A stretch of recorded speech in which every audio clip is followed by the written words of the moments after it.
Muchas me habían preguntado que cómo iba en el posparto, que cómo me sentía. Bueno, quiero grabarles mejor un video porque creo que en palabras puede quedarse corto.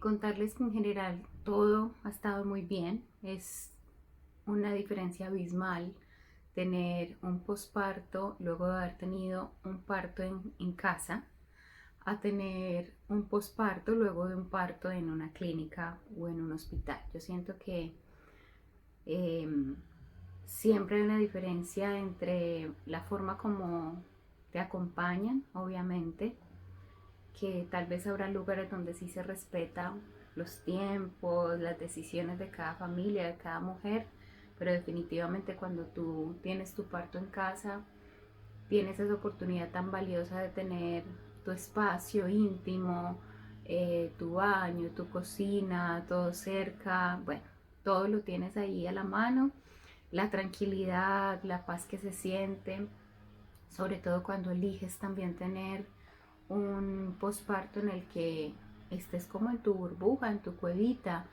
sin necesidad de tener que recibir visitas, que yo entiendo que muchas veces es lo que quieren los familiares o las personas que están más cerca, pero siempre les he dicho a todas las chicas que he acompañado y también a mis doulas ancestrales que cuando ellas acompañen puedan transmitir que lo mejor que puede hacer una mamá y una familia, una pareja, es poner límites. Es decir, quién quiero recibir en casa y en qué momento quiero recibirlos en casa, porque tal vez se sientan mucho mejor luego de 20 días, de 30 días, de 40 días, sobre todo los primeros 40 días, que es lo que más uno debería cuidar. ¿Qué les cuento de mi posparto? Yo creo que lo que más me ha costado ha sido parar. Me lo decía dos de mis dobles ancestrales, me decían, Lina, nosotros sabemos lo juiciosa que eres, lo impecable que eres, que siempre quieres estar atenta a todo, pero necesitamos que te regales tiempo para ti, que te regales el tiempo de pausar, de solo descansar. Entonces, creo que eso es lo que más me ha costado, como parar realmente. De hecho, el fin de semana pasado, el sábado, mi cuerpo me dijo, o paras o paras, porque empecé a sentir mucho cansancio, escalofrío. Entonces dije, sí, me desconecto. Nos desconectamos como hasta el miércoles y fue, wow, fue un descanso increíble. Eh, y es eso, yo creo que cuando estamos muy habituados a hacer muchas cosas, pues bueno, nos cuesta un poco hacer eso. Y definitivamente como nos cuidemos en estos días, va a definir mucho nuestra salud, nuestra paz mental y salud, eso, física, mental, emocional, de los siguientes 10 años, de los siguientes 40 años. En general con la alimentación maravilloso, porque como les he dicho, nos habíamos preparado con ese caldo de huesos maravilloso, entonces como ha sido una base, hemos hecho sopas con diferentes verduras, o sea, caldo de huesos, les puedo decir que he tomado, a diferencia de 2 días, a diario 720 ml, o sea, y lo tomo con, o sea, el cuerpo me lo pide, es como que el cuerpo se siente como reconfortado, a mí me encanta con arrocito basmati también, fruta también, los cereales también me han servido muchísimo, en general, muy bien como todo el tema de posiciones, porque pues todo salió bien en casa en el parto, desgarros no hubo, pues tema de esfínteres bien, porque sé que muchas sufren también esto y es algo que no se habla cuando de pronto quedan con hemorroides o con dificultades para ir al baño y creo que es importante también visibilizarlo y dar acompañamiento en estos casos, que puede ser con muchas plantas, pueden ser con diferentes soluciones desde lo natural. Mm, Nosotros hemos estado solos, hemos estado Retic y yo solos acá en casa. Por ejemplo, en este momento salieron a comprar al supermercado. Se han acompañado mucho ellos dos, eso me ha dado mucha tranquilidad. Eh, los primeros días fue un poco difícil, tuve la primera llorada de Hidú porque como el tercer día me dijo, mamá, te he extrañado, me puse yo a llorar con él. Y me decía, mamá, tranquila, yo te quiero, respira, respira. Él siempre me dice así cuando de pronto me ve llorando, y yo siempre le transmito, mi amor, llorar está bien, llorar nos permite desahogarnos, nos permite estar bien. Entonces creo que eso es importante como poderlo hablar con nuestros niños.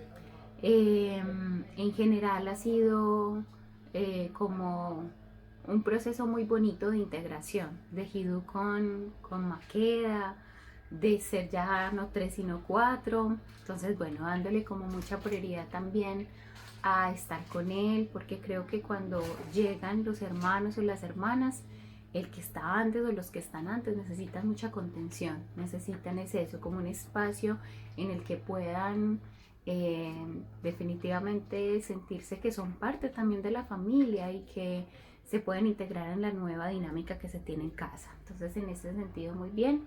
También cuidándonos mucho, Retik y yo, como teniendo muy presente de que yo me quedo con ellos, entonces estamos acá en la habitación viendo una peli, yo con Maqueda, y que él vaya y descanse 2 horitas, 1 horita, el tiempo que sea, que uno se recompone mucho cuando descansa así solito. Y lo mismo yo, cuando la bebé ya ha dormido, cuando Maqueda ha dormido, pues él también me dice, yo me quedo con Hidú, trata de dormir. Entonces yo creo que eso también es muy importante. Y como se los compartía en el post que subí esta semana, creo que siempre, siempre tenemos que hablar muchísimo con nuestras parejas, con nuestros compañeros de vida, porque ellos también están haciendo una transición, ellos también están viviendo un momento en el que pueden tener muchos miedos, eh, pueden tener situaciones retadoras porque cambia la dinámica totalmente como pareja, como familia. Entonces yo creo que es de hablarlo, hablar mucho el tema de la sexualidad. Yo creo que es algo que no se habla tampoco, ni se habla en una gestación y mucho menos en un posparto.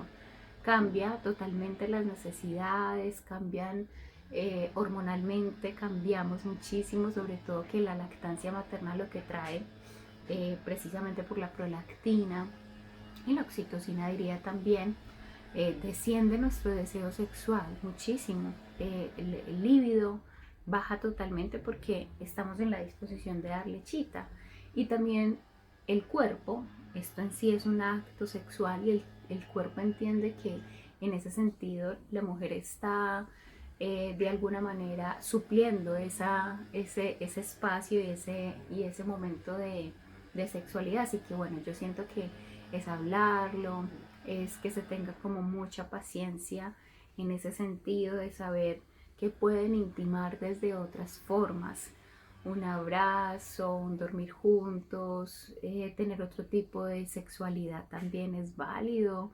Me refiero a besos, caricias y otras formas de acercarse, otras formas de acompañarse. Entonces creo que eso también es importante hablarlo.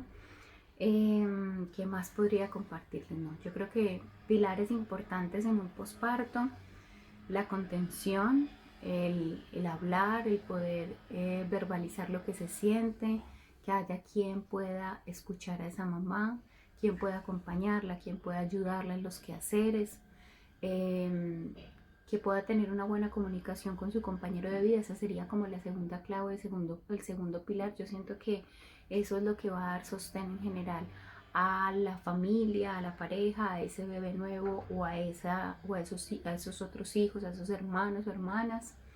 Tercero, alimentación, muy importante, alimentación que sea realmente nutritiva, que sea alimentos suntuosos, líquidos, en lo posible fáciles de digerir.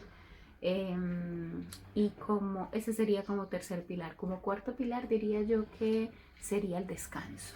El descanso definitivamente. Yo creo que como mujeres nosotras sobrepensamos mucho y queremos que si está dormida nuestra bebé, entonces nos ponemos a organizar. A mí me ha pasado, o a lavar, o a hacer otras cosas. Entonces yo siento que muchas veces nos cuesta un poco parar o delegar Entonces sí es muy importante. Duerma nuestro bebé, pues nosotras dormimos. Eh, Está, por ejemplo, nuestra bebé la está cargando nuestros compañeros de vida. Bueno, entonces también nos regalamos en ese momento estirarnos, darnos una ducha, como muy reconfortante y con calma. Y eso sería, yo creo que serían esos 4 pilares. Si les cuento en cuanto a temas de cuidados, les diría que con Maqueda, por ejemplo, no tuvimos afán de bañarla, la vinimos a bañar como a los 10 días de haber nacido. En cuanto al baño de mamá, yo sentía que mi cabeza no la quería tocar. De hecho, me bañé la primera vez la cabeza a los 10 días. Para mí estaba bien, yo sé que para algunas tal vez es muy necesario, pero si van a lavarse la cabeza, pues al menos con agua tibiecita, ojalá se puedan hacer un homiero, un bañito de plantas, eso fue lo que hicimos nosotros acá en casa. Entonces, bueno, yo creo que es como cuidarse en todos los sentidos, cuidarse en todos los sentidos. Por ejemplo, el haber cortado el cordón umbilical con fuego nos sirvió muchísimo porque se secó muy rápido. De hecho, por acá tengo, a ver si alcanzo a cogerlo por acá, sí. De hecho, se secó muy rápido el cordón umbilical de Maqueda, lo que había cortado, míralo por acá, y se le cayó muy rápido y ha cicatrizado muy bien. Entonces creo que también estas formas de cortar el cordón umbilical son bien bonitas y son muy seguras, que de pronto muchas personas como que ponen en tela de juicio esto y creen que es algo como malo, invasivo. No, yo creería que desde la práctica y desde lo que he acompañado es muy bueno. Dejar el ombliguito así como descubierto, doblando como el pañal para que no lo roce y esté lo más al aire posible. De hecho, Maqueda, ustedes la ven vestida, pero la vinimos a vestir también como a los 10 días, como que en el baño, luego del baño la vestimos, pero luego le quitamos la ropa los siguientes 2 días para que terminara de secarse su ombliguito, que se ha cicatrizado también muy bien. ¿Qué más? Lactancia materna. Lactancia materna creo que es decisivo. Una doula que acompañe, una asesora de lactancia materna que acompañe a una mamá, a una pareja, contándoles cómo es que sucede esto, sobre todo porque recuerdo mucho los acompañamientos que he hecho en el inicio de la vida y muchas mujeres dudan de que realmente tengan suficiente leche para sus pequeñas o para sus pequeños. Y lo que pasa es que no les han explicado que hay diferentes etapas de la leche. Entonces, cuando comenzamos esa lactancia, estamos primero con un calostro, que si acaso el calostro sale hasta 8 ml, o sea, es muy poquita cantidad de calostro en esos primeros 3 días, pero es la cantidad que requiere ese bebé, es la cantidad justa y necesaria que necesita ese bebé. Luego del día 3 al día 10 tenemos la leche de transición. La leche de transición es esa leche que tiene otros componentes, pero todavía no está como una leche madura, que es igual de importante que el calostro. Entonces ahí tenemos un poco más de subida de leche, ahí sentimos los senos mucho más grandes. De hecho, en estos días, cuando les voy a contar algo que me pasó con la lactancia, ese fin de semana pasado, que me sentí así, vi que uno de los senos estaba mucho más lleno que el otro. Les cuento qué pasa. Cuando yo estaba dándole lactancia materna a Hidú, al año y medio, casi a los 2 años, la tetita esta, la tetita derecha, dejó de dar leche o simplemente seguimos dando leche por la tetita izquierda y así pasa con muchas. ¿Qué pasa o qué intuí? Que tal vez podrían haber conductos mamarios que no estuvieran del todo abiertos, por lo que no hubo tanta actividad como hasta ahorita, hasta febrero de este año, que desteté a Hidú. Entonces lo que hice fue poner mi seno en agua caliente, como que hiciera un efecto vasodilatador. Lo puse por 1 minuto, 2 minutos y luego suavemente me iba haciendo como masajes. Definitivamente sirvió porque ya de ahí aunque me doliera un poco, porque sí me dolía cuando salía, porque estaba muy cargado. Ahí puse a Maqueda y empecé a respirar. También la parte emocional, la parte espiritual, lo que representaba ese lado derecho, como que siempre el lado izquierdo había sido sostén, o sea, el linaje materno, la mamá, el arquetipo lunar.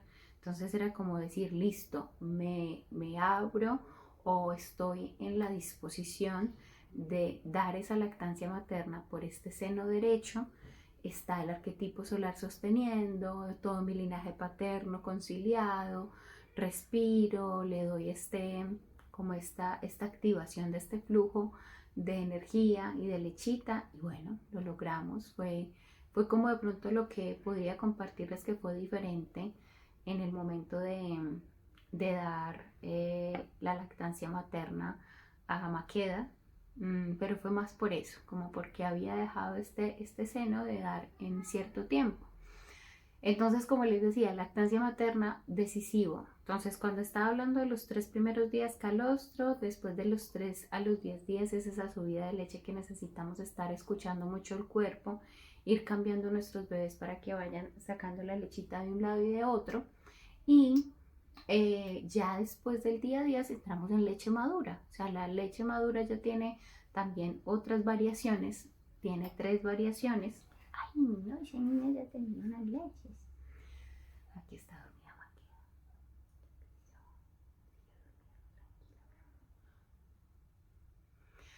Y bueno, ya con la lactancia, con la leche madura, pues ya ellos empiezan también como a coger un poco más de peso, los senos empiezan como a distribuirse mejor en cantidad de lechita, pero bueno, revisar agarre, revisar si tal vez ese bebé podría tener un frenillo sublingual, bueno, todo eso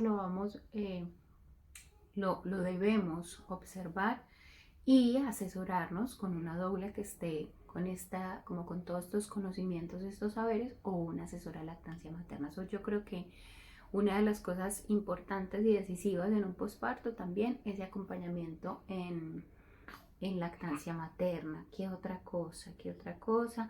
Tema de popós, tema de pujos, como ellos cuando están así cuando terminan de comer. Miren, lo que me ha servido muchísimo con Hidú y con Maqueda es hacerle sus masajitos, sobre todo por el lado izquierdo. Como acompañarles, poderles sostener un momentito en vertical, sea por los gasecitos. Es normal que ellos no tengan la capacidad de coordinar la salida por su anito de sus popós, entonces no se preocupen que con los días ellos van tomando este aprendizaje, sobre todo acompañándolos ahí, estando muy presentes, y que finalmente si le estamos dando lactancia materna, pues va a ser mucho más digestivo y va a ser más fácil que esa bebé o ese bebé puedan hacer sus deposiciones. Hay que comprender que su sistema digestivo todavía está muy maduro. Entonces, finalmente van a haber algunos que puedan hacer sus popós muy fácil. Maqueda desde el día 1 está haciendo sus popós increíblemente. Y que también la cantidad de sus pañales, que ustedes verifiquen que esté mojando como los pañalitos, entre 3 y 4 pañales al día, que sus deposiciones sean 2 o 3 hasta 4 en el día. Bueno, eso es como lo normal que puede ir pasando y puede ir ustedes identificando. ¿Qué otra cosa tener presente? Que sea demandas a la lactancia materna, que no tengamos que estar despertándolos porque ellos duermen muchísimo, descansan lo que tienen que descansar y luego se levantan a tomar y a comer lo que quieren comer. Ellos son seres muy sabios. Bueno, espero que esto que les compartí sea de mucha ayuda, sea porque están en gestación, sea porque vayan a querer gestar. Y yo creo que algo que no quiero dejar pasar y que sé que puede ser más habitual es que es normal que pueda existir pospartos con depresión posparto, como pueden haber pospartos con mucha plenitud. No quiero sonar como eh, excesivamente positiva, sino compartirles que yo creo que cuando tú haces un proceso personal desde antes de concebir, en tu gestación, en tu parto, definitivamente tu posparto lo vas a vivir muy diferente, porque hay muchas cosas que ya reconociste, sanaste, identificaste, y en este posparto, por más cansancio que haya, dudas, duelos, situaciones como que te reten, hay cosas que definitivamente te dan mucha luz y te dan mucha tranquilidad de que estás bien y de que tienes un tiempo de mucha calma y una oportunidad grandísima para redescubrirte, para saber qué nueva mujer eres, qué prioridad le quieres dar a tu vida, qué quieres hacer. Y comprendo también las que han pasado por pospartos muy difíciles. ¿Por qué? Porque tal vez desde una preconcepción habían cosas como sanación de memorias uterinas, situaciones difíciles de niñez, incluso de una relación de pareja, que no se pudieran trabajar antes de esto. Una gestación que tal vez estuvo en soledad, una gestación que fue retadora tal vez porque estábamos compartiendo tal vez una crianza también de otro bebé o de otros bebés, o que también tuvo situaciones difíciles, o un parto que pudo haber sido no un parto tan anhelado, un parto que tal vez pudo haber tenido una violencia obstétrica, y incluso situaciones difíciles, aún siendo partos en casa, porque también puede pasar. Entonces creo que cuando se juntan todas estas cosas o cuando hay ciertas variables de las que acabo de decir, o momentos o procesos, momentos umbrales sobre todo, que no fueron transitados o terminados de habitar, de sentir, de hablar, de sanar, obviamente se van a sentir mucho más en un posparto. Así que bueno, igual abrazo a todas las que en este momento están pasando por una situación difícil, por un posparto retador. Abrazo a las que también se sienten bien, tranquilas, porque esto es darnos cuenta que podemos tener procesos de gestación, parto y posparto, portales muy bonitos y portales que sí pueden ser vividos a plenitud y de manera muy, muy feliz, así traigan sus retos diarios, su cansancio y todo lo demás. Y a todas las que están pasando por esas situaciones difíciles, decirles que se pueden anclar a muchas cosas que tienen buenas en este momento de sus vidas, como por ejemplo poder saber que hay una criatura que te eligió como mamá y que confía en ti, y que esa persona y que esa personita, esa almita también te está sosteniendo energéticamente, que son, que son situaciones momentáneas, pero que aún así pidan ayuda, que aún así puedan, independientemente del camino que elijan, sea con un profesional de la salud, sea con benzodiazepinas, con antidepresivos, no sé, hay muchas formas, no podría decir que hay una sola forma, diría que aparte de esas benzodiazepinas también tenemos plantas maestras con las que se podrían ayudar, flores de Bach, y otras terapias alternativas. La medicina placentaria sería maravillosa que pudieran integrarla. De hecho, estoy pendiente de hacer mi propia medicina placentaria. Entonces creo que son muchas formas que se pueden de alguna manera implementar para que los pospartos se vivan de manera muy diferente. Eso quería compartirles. Sé que son 24 minutos, pero creo que pueden servir muchísimo para, eh, para cualquiera que esté en este momento, sea en gestación, vaya a vivirse un parto, o esté evitando un posparto.